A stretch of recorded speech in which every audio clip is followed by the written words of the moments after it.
Hello, in this video I want to answer the question, why did Europe colonize the world and not the Chinese, the Ottomans or the Mughal Empire?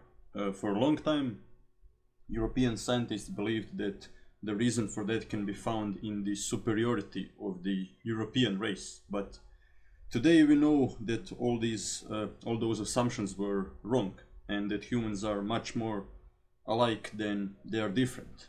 Um, and we know that, for example, the scientists in the 1930s in Europe expected that differences between various races are actually enormous, but in reality they are small. So there are other reasons that explain this weird phenomenon that actually I would argue never happened previously in the world, and I will explain why. What's so weird about European colonization? Well, partially it's just the amount of territory that was conquered, but there are many other things that are very unique about it, and I'll explain those things later during this video. So let us start answering this very complex question. So I deliberately mentioned in the beginning of this video the other candidates that could have possibly colonized the world. I said China, the Mughal Empire and the Ottomans. And Roberto Lopez, one of the best historians of medieval Europe, actually says that according to him, the pillars of civilization are Europe, the Middle East and Eastern Asia, with the Chinese and Indian civilization and the Arab caliphates and later the Ottoman Empire in the Middle East and Europe. Well, okay, why is that? Why are these areas considered to be so much more developed than other areas in the world? Well, let me just give you two simple examples of their superiority to rest of the world. For example, the Aztecs were a very advanced civilization when compared to other Indians around them. They had better agricultural flooding, their architecture was pretty advanced, but they had no iron tools, therefore no iron weapons and no horses, which is why they were relatively soon conquered by the Spanish, by Cortés. In one of the most bizarre expeditions in history, Cortés managed to conquer an entire empire with millions of its inhabitants with just 550 men.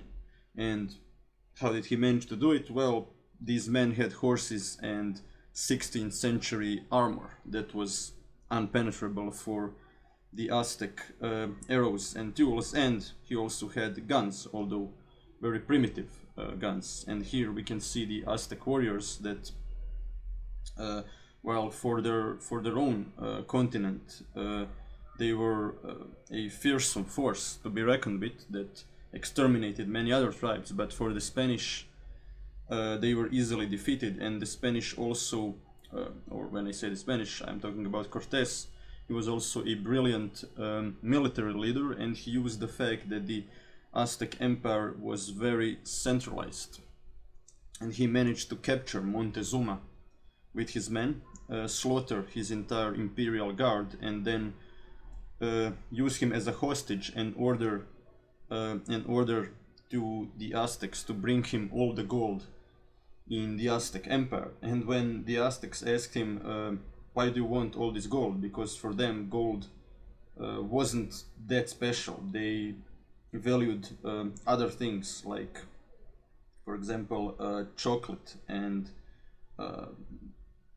tobacco more than they valued gold. So they asked him, why do you need all this gold? And Cortés famously said, well, the heart of Europeans has this weird sickness, and that sickness can only be cured by gold. And so while he was holding the Emperor Montezuma hostage, he actually sent his men to negotiate with other tribes to rebel against the Aztec Empire, and that's how only 550 European men managed to destroy an entire empire of millions that paid tribute to the great emperor Montezuma.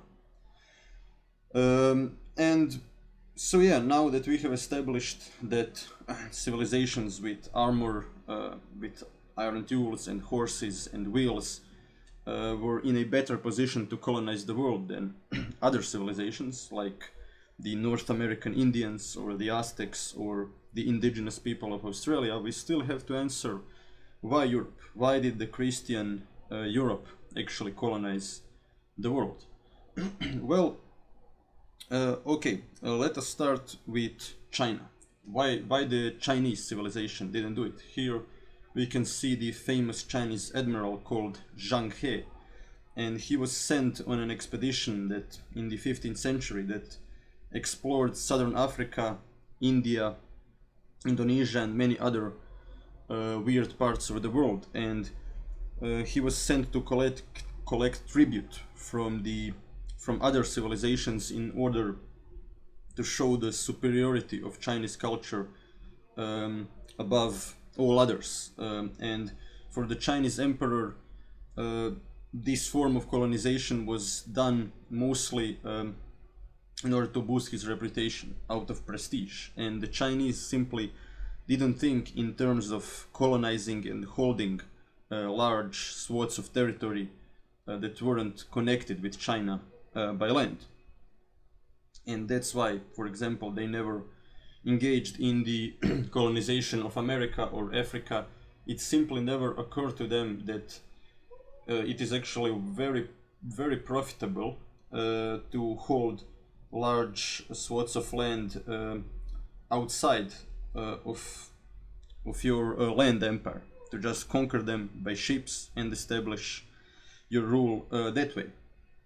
And the Ottomans, while they were obsessed with capturing the symbols of Christianity, such as Vienna and Rome, well, Europeans, instead of trying to conquer each other or the Ottomans, that were also a highly advanced civilization, they realized, well, the world is full of very primitive civilizations and of huge territories that are often even unpopulated or scarcely populated. And instead of fighting the Ottomans and investing all our efforts into reconquering the land from the Ottomans, well, we could just conquer the lands, these mystical lands in America. At the time they even didn't know how big those lands were, but greed and scientific curiosity and the adventurous spirit motivated them to explore these lands, while the Ottomans simply never, it never occurred to them that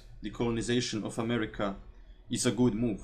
And that is one of the major reasons why Europe became richer and more developed than both China and the Ottomans. They were the first to realize that actually engaging in these bizarre attempts to colonize lands that are 8,000 kilometers away from you is actually the best way to get rich and powerful in the long run.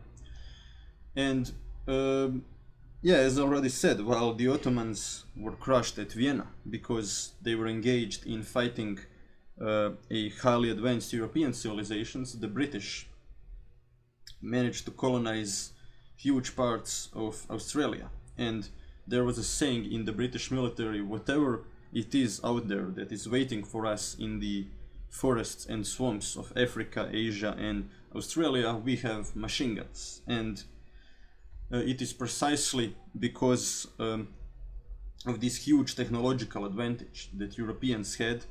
Well, because of it they were able to colonize those primitive nations so quickly. And again, let us not forget that the Chinese and the Ottomans and the Mughals had this same advantage, but it just never occurred to them that they could do it. They also had huge navies and huge armies and huge economies, so they could have done it. But yeah, while they were fighting their neighbors, the Europeans decided to colonize lands far away, and that's how they gained this crucial advantage. And well, instead of asking why the Ottomans and the Chinese never engaged in this type of colonization, well, we can ask the question, well, what civilizations other than Europeans actually engaged in this form of colonization? And according to Yuval Noah Harari, the only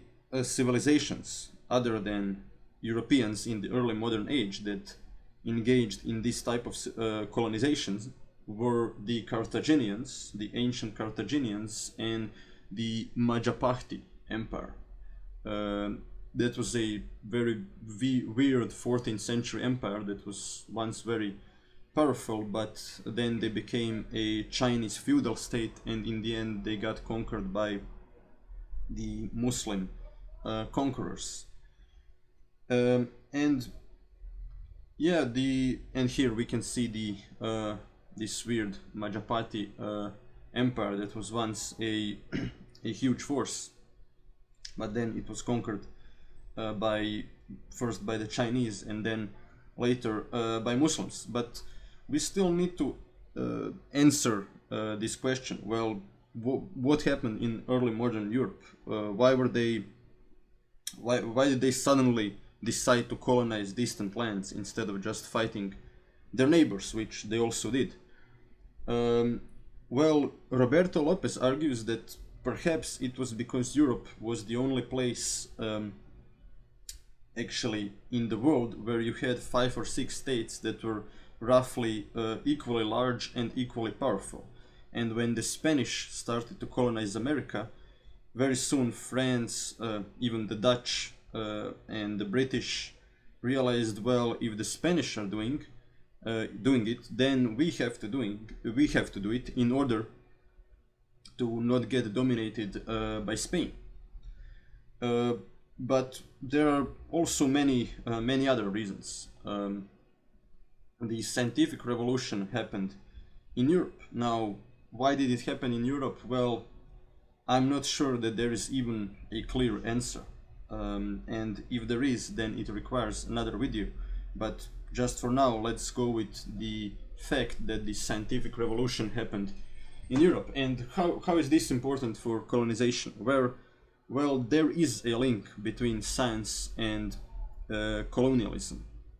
The thing is, the European colonization of the world wasn't motivated purely by power and greed. Largely it was, but one of the main things that motivated Europeans to travel such long distances and conquer such large territories was scientific curiosity. That's what Harari argues in his book, A Short History of Mankind. And no other civilization ever combined conquering territory with scientific exploration and curiosity.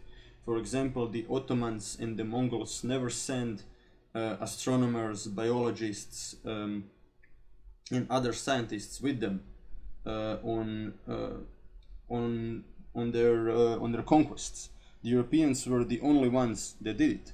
And while conquering territory, the Europeans were also acquiring scientific knowledge. And this magical circle between colonialism and science strengthened both colonialism and science, because the more knowledge you have, the more weapons you can produce. And the more weapons you can produce, the more territories you get to conquer, the more you can colonize with the knowledge that you acquired through colonization. And so James Cook is also actually a great example of how scientific curiosity leads to colonialism and to conquering huge areas outside of your land. James Cook, a British officer, was sent on a mission to actually go to the southern hemisphere, to a small island, in order to see sun from a different angle. He was also carrying astronomers and biologists and various other scientists with him, and their job was to measure the distance between Earth and Venus and between Venus and the Sun. And the British were at the time trying to figure out the distance between Earth and the Sun. And in a bizarre way, this scientific curiosity actually led them to discover a new continent. And even some actually British scientists at the time assumed that there has to be another continent somewhere down there. And it is precisely through this scientific curiosity that the British were able to conquer Australia and the surrounding islands, on which they brutally massacred the population and exploited them for resources.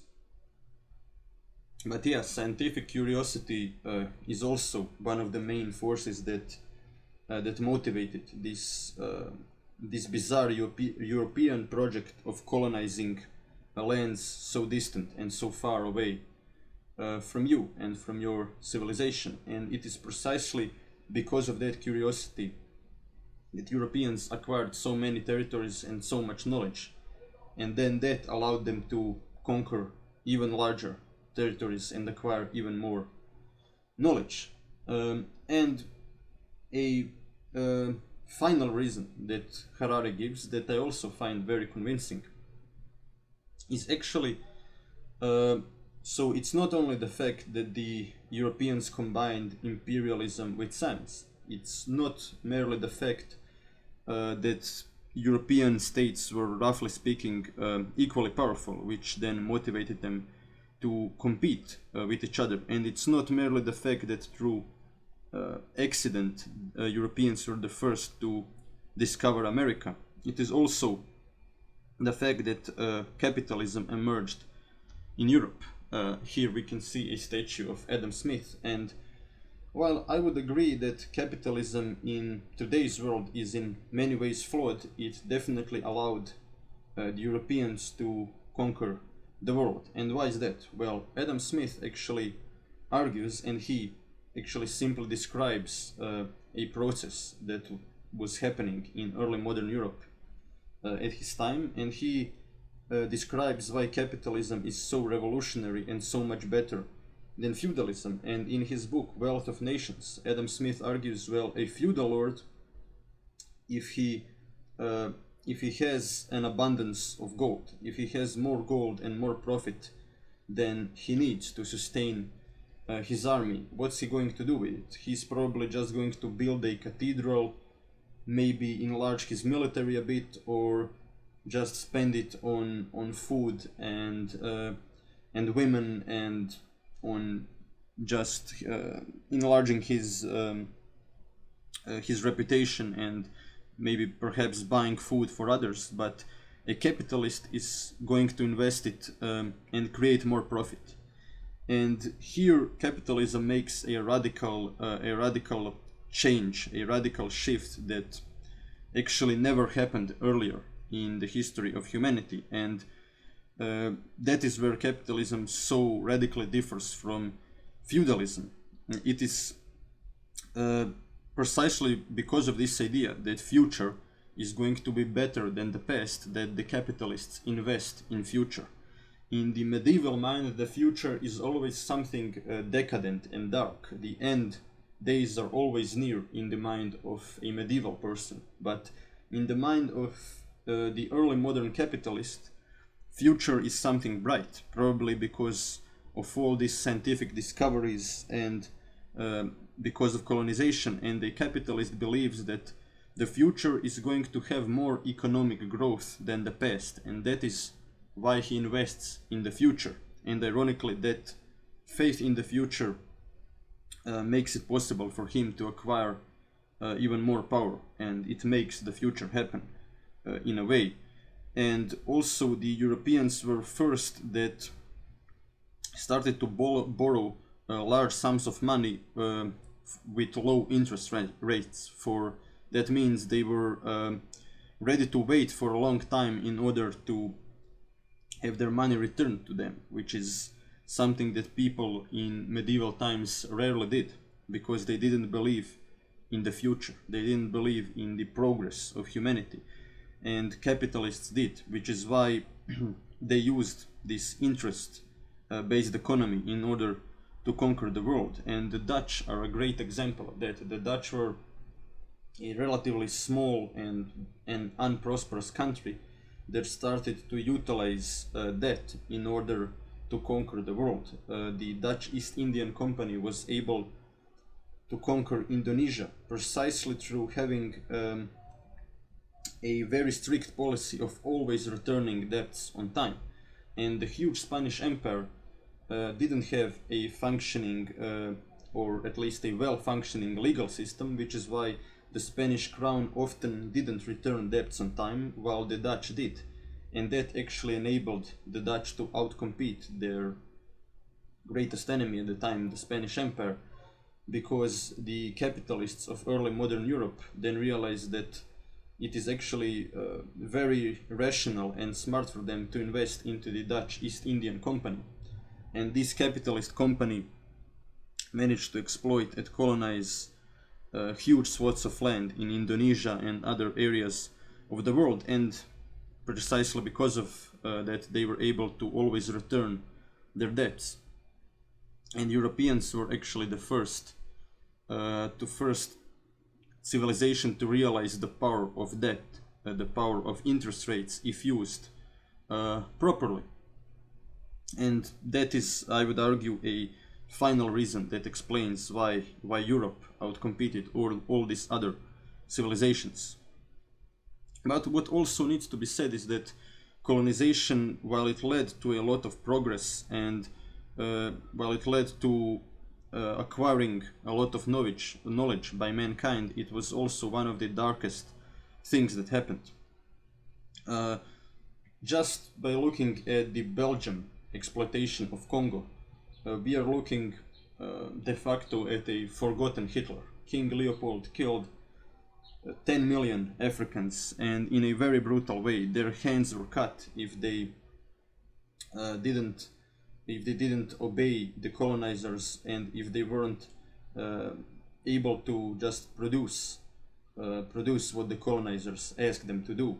And if you visited the Congo under the Belgian king in the early 20th century, you were likely to see a mountain of human heads cut from the slaves and just put there as an example of what happens when you disobey the colonizers.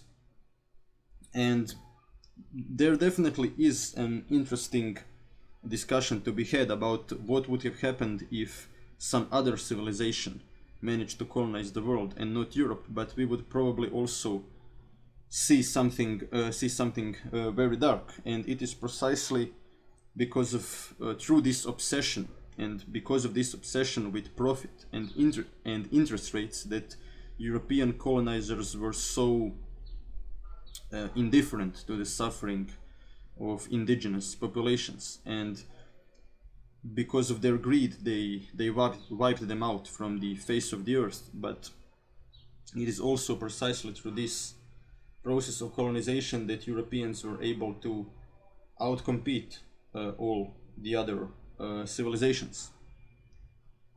And probably one of the most negative things about colonization, other than exploitation and genocide, is the fact that maps were drawn deliberately in a way that disrespected ethnic and religious borders of the regions. And that is why in Africa there is so much war still today, and why lunatics like Saddam Hussein actually had a somewhat reasonable argument on their side, and that is, well, if the borders are drawn by the colonizers, then why respect them? Why not just simply attack our neighbors and take their oil fields? But the consequences of colonization are a topic for another video, and I actually just wanted to explain to you why Europe colonized the world and not the other civilizations, and see you in the next video. That's all for today.